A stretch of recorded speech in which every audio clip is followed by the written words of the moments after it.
Welcome, friends, to another Wolff Responds. I want to talk to you about Mr. Trump's economic policy.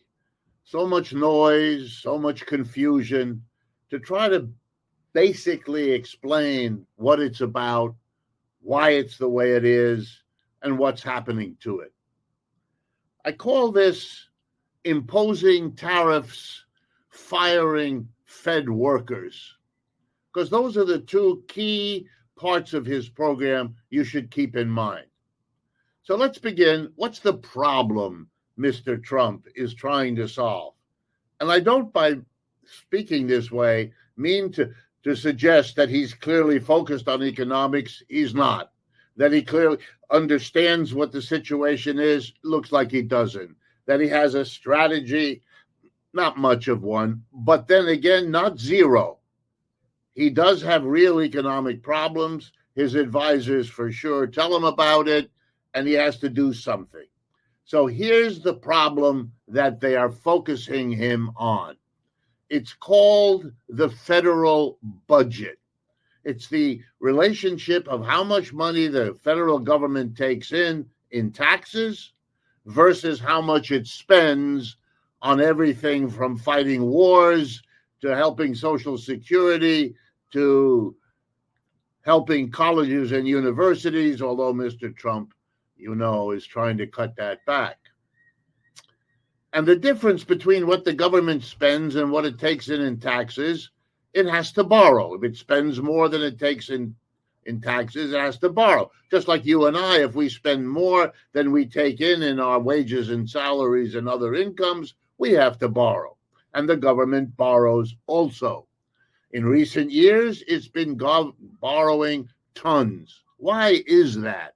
Well, the major reason is there are two huge expenses that have gotten worse over the last decade.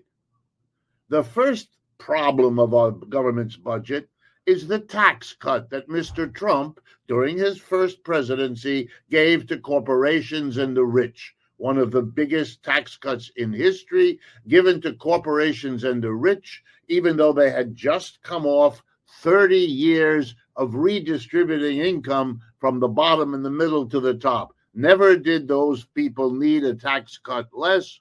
Mr. Trump gave it to them anyway because he wanted and got their support in exchange. So that's one reason why the government is short of taxes and has to borrow. Here's the second reason. We have the biggest military establishment in the world. We spend more on the defense we call it, than the next 8 or 9 countries combined, and those countries include Russia and China. So it's an enormous expense, outweighing anything any other country does. And then on top of it, in the last 10 years, we have spent extra on 2 huge wars, one in the Ukraine area against Russia, and the other one supporting Israel in its fight with the Palestinians. Big expenditures at the same time that you have tax cuts. No mystery why in recent years the government has borrowed trillions of dollars. What's the problem? You can't keep doing that. You know why? Because the ratio of the debt of the United States relative to our economy and what it can produce has become unsustainable. We produce somewhere around $28 trillion of goods and services a year, but we are now in debt 35 trillion. Our debts are outrunning our economy more and more each year. And why is that a problem? Because our creditors are getting nervous. They're getting nervous that the debt we have is so costly, because remember, the government has to pay interest to whoever lends money to the United States. The more the United States borrows, the more interest it has to pay. And that's becoming huge. This coming year, it is expected that the interest will be more than the government spends on the Defense Department. It's too much. And the rest of the world says, uh-oh, the people of America may rise up and say, we don't want you to spend on the war, and we don't want you to give interest to the rich who lend money to the government because you're cutting back the basic needs we have for food, clothing, shelter, schooling, medical care, and all the rest. At which point, the creditors risk their loan to the United States becoming unpayable, interest being cut back. They're not going to wait for that. And what they have shown us in recent weeks is they're not going to do it anymore. That's why the dollar lost 10% of its value over the last 3 months. That's why a couple of Mondays ago, the Japanese, the number one creditor country of the United States, decided to reduce its outstanding holding of the U.S. debt, the U.S. IOUs, which is how the U.S. borrows. That message from our ally, Japan, really hit home. So Mr. Trump knows by now, with little raps on the nose, that the global markets of capital and money have told him, you've got to do something. And so that's what he's doing. He's trying to cut back on government spending, and he's trying to raise taxes because that's the way he can reduce the amount the government has to borrow. How is he lowering government spending? Well, that's where Elon Musk comes in. His job is to fire huge numbers of people who work for the federal government, Fed workers, to cut back on their budgets. Firing them becomes the way to cancel the programs that they had been hired to administer. So it's a way of cutting government spending on foreign aid, on our veterans, on everything the government does, with a hatchet, or with Mr. Musk, a chainsaw. And the other thing he's doing is raising taxes. Which taxes? Tariffs. Tariffs are a tax. He's raising the tariffs because he wants taxes to go up, because we are all going to have to pay higher prices for what comes into this country, because in addition to paying for the object that comes in, we now have to pay Uncle Sam the tariff, the tax on top of it. So we're being asked to pay more taxes while the government does much less for us. And that's Mr. Trump's solution to the problem. And you should understand that this is remarkable. Republicans used to be against solving problems by raising taxes. Now they're in the forefront of doing it big time.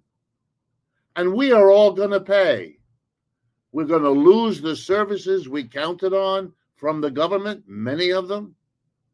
And we're going to be paying more for almost everything we buy because tariffs raise the prices of nearly everything.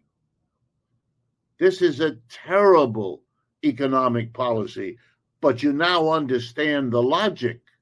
And don't miss the crucial point, because if you get this, you'll understand not just the moment we're in, but the whole capitalist system.